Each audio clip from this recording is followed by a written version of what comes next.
clarify for us where we are on inherent contempt. I know Paulina Luna had indicated that there was another resolution that she was going to bring forward.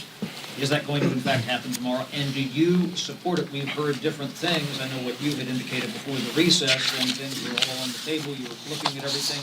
She has indicated at least twice that you are for whatever this resolution is that she's going to bring forth and how that would work. I'm for being as aggressive as possible with holding Merrick Garland accountable. It is a very important institutional concern that we have, that a subpoena by the House must be complied with by the executive branch or anyone that a House issues a subpoena to. As you know, Merrick Garland refuses to turn over the audio tapes of the interview, the questioning that Special Counsel Robert Hur had with Joe Biden.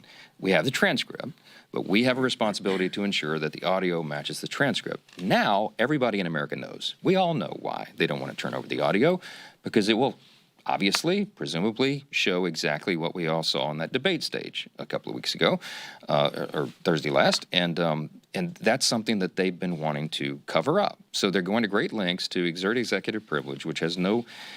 Here's a question everybody needs to ask. How can the executive branch, how can the Attorney General, who works under the executive branch, exert executive privilege over something that is not in his purview? This is the special counsel outside of that. By definition, it's supposed to be a separate and independent decision maker. They don't get to exert executive privilege over something that is not theirs. So the whole thing, I think, will easily be defeated in court, and that's why we brought a lawsuit in federal court last Monday to enforce our subpoena. So we're being as aggressive as possible. I've talked with Paulina Luna and other colleagues about her inherent contempt motion, and she may well bring it. If it's support what she's going to bring forward? Look, you say you're going to be as aggressive. But if it's brought to the floor, I'll vote for it. But as a constitutional law litigator, a former constitutional law litigator, my preference is to follow the legal process and legal proceedings that protect the institution.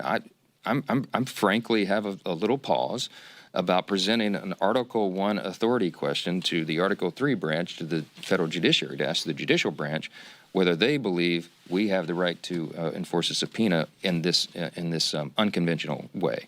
I'd rather do it in the way that we've done in our present litigation, but we'll let the chips fall where they may.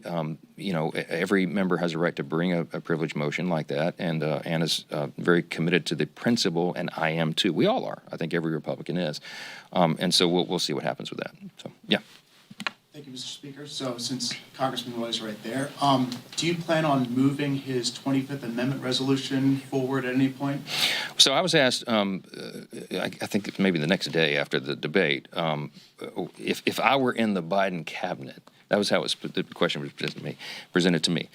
Would I be mulling over the 25th Amendment, applying the fourth clause of the 25th Amendment, which has never before been employed in that way? And I answered honestly, yes, I would. If, in good conscience, if I was in the Biden cabinet, I would be wrestling with that question, because I would know what we all know now, that Joe Biden is not up to the task, and it's a dangerous situation for the reasons we articulated earlier. So there's a time to every purpose under heaven. Desperate times call for desperate measures. I think the 25th Amendment is appropriate here. Now, we know, and Chip knows, we all know, that the House doesn't have the authority to do that. It's the Vice President of the United States that has to initiate that process.